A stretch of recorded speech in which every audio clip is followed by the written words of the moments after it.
Hey there and welcome. Thanks for joining me. If this is your first time to my channel, I hope you consider subscribing. And don't forget to click on that bell button so you can be notified every time I upload a new video. And if you enjoyed this tutorial, don't forget to give me a big thumbs up. So for today's tutorial, we're going to make this set of 3 rustic forest Christmas trees. What you're going to need are 2 of the plunger, just the handle part, the wood. And what I'm using is the saw from Dollar Tree, and I measured out 12 inches from the top of the handle, and just go ahead and saw that off. It does take a while with this saw, but it does work. So just go ahead and saw it off, and basically you're going to use all 3 wood pieces. What you're going to do is open up your Christmas trees, and you'll need 4 of these Dollar Tree Christmas trees. And save the bottom stand part. You can glue them onto your wood pieces if you like. I chose not to do that because the trees were kind of heavy, at least the tallest one was. So I chose to use some candle holder voter cups instead. So what you're going to do is basically open up all 4 Christmas trees and kind of just spread them apart and fix them up. You don't have to fix them up too much because you're still going to be working with them. So just go ahead and open them up.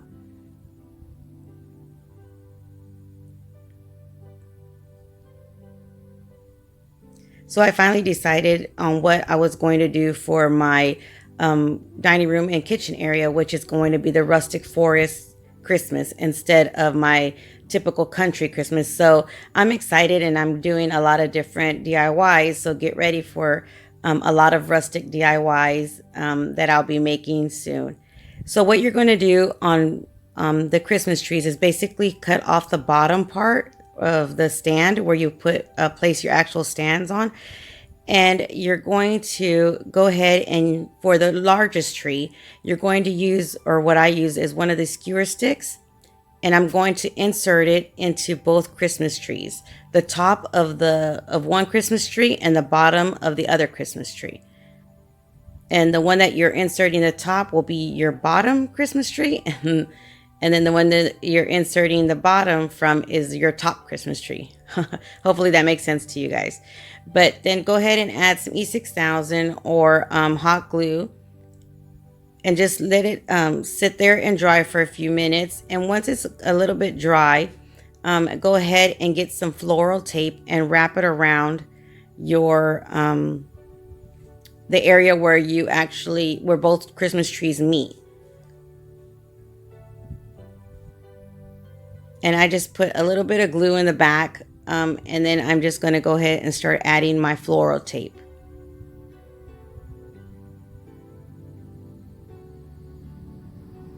Just go ahead and wrap it around a few times until it's nice and secure.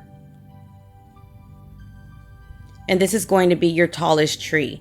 And the tallest tree is actually 3 feet tall once you're completely done.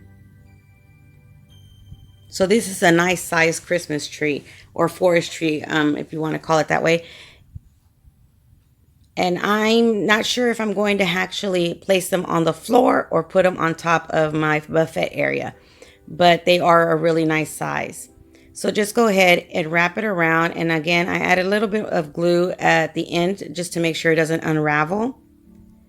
Then go ahead and spread apart your branches from your Christmas tree from the top and bottom.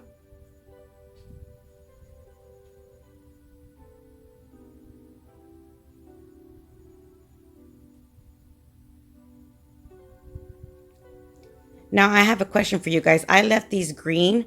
Let me know in the comments down below. Should I spray it with the faux snow, the Christmas snow, or leave them green? I'm not too sure how I'm going to do it yet. So let me know in the comments down below what you would do.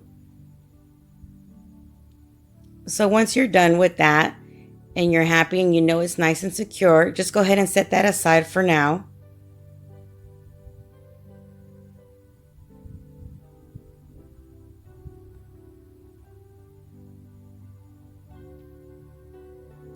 And once it's nice and dry, go ahead and get some of these garland wrap twist ties. And what I did was, if you see where the bottom and the top Christmas tree mat meet, the bottom Christmas tree, it's actually smaller branches. So what I did was actually add two of these twist ties and just fold them in half and kind of twisted them around the Christmas tree branch part or pipe to make it look kind of even from the top, so it can look even all the way down. Once you've done that, go ahead and get one of your plunger handles. And what I used was just a drill and one of these drill bits that kind of makes a hoe. I don't know what they're called. And just opened up the top of the handle. And that's where I'm going to insert the Christmas tree. And you just go ahead and add your E6000 and hot glue and just kind of push it in. And if you don't have this kind of drill or to open the top, all you have to do is basically add E6000 and hot glue and add the Christmas tree to the top of your handle. And what I would do is maybe add some popsicle sticks around it to make sure it stays nice and secure. And if you can see that I had put some Jenga stick pieces on the bottom to make a stand on these plunger handles, but the weight of the largest Christmas tree was too much for it to handle, so I ended up using the voter cups. And I didn't like the way just one voter cup looked with one tree, so I decided to go ahead and do it on all three Christmas trees. So what I did was just add some E6000 to the top once I've added all my Christmas trees to my handles, and then added some hot glue inside the cup and placed my handle inside. And I held it for a little while just to allow it to dry. And what I did was actually add some of these glass marbles that I still had in rocks that I had extra, and I just added them into the handle just to make sure that my trees would stay nice and secure inside each one of these voter cups. But you can also just add foam to it inside and then insert your Christmas tree into the foam, and it should stay nice and secure. But I wanted to make sure that they stayed, especially the largest one. So once I was done with that, I went ahead and got this apple barrel chocolate colored paint, and I'll leave the exact name down below. And I painted what is my handle to make it look like more a branch or the trunk of the tree. And I just did it one coat. It's up to you, optional how many coats you'd like.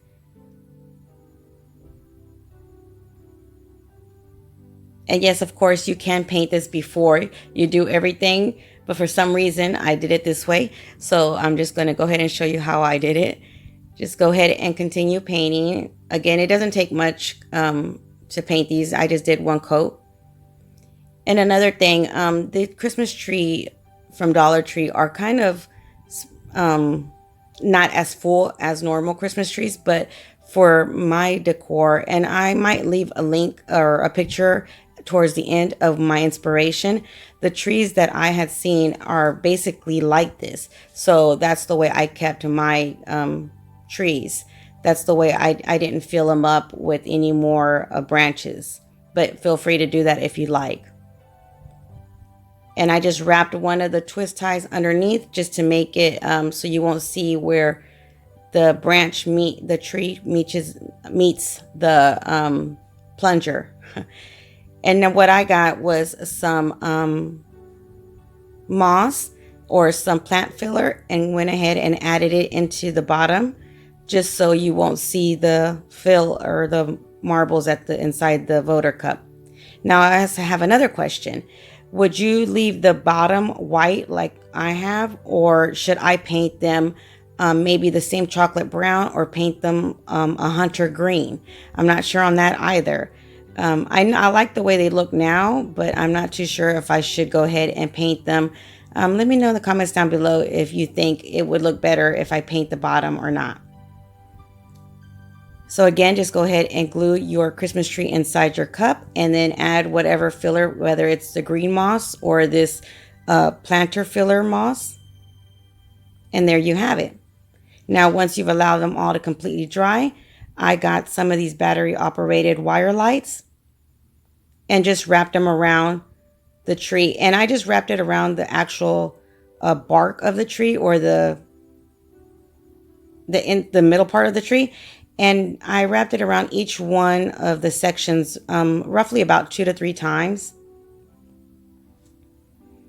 But you can wrap them around the branches or what have you. I just wanted it to have it light up kind of just inside. I didn't want too many lights.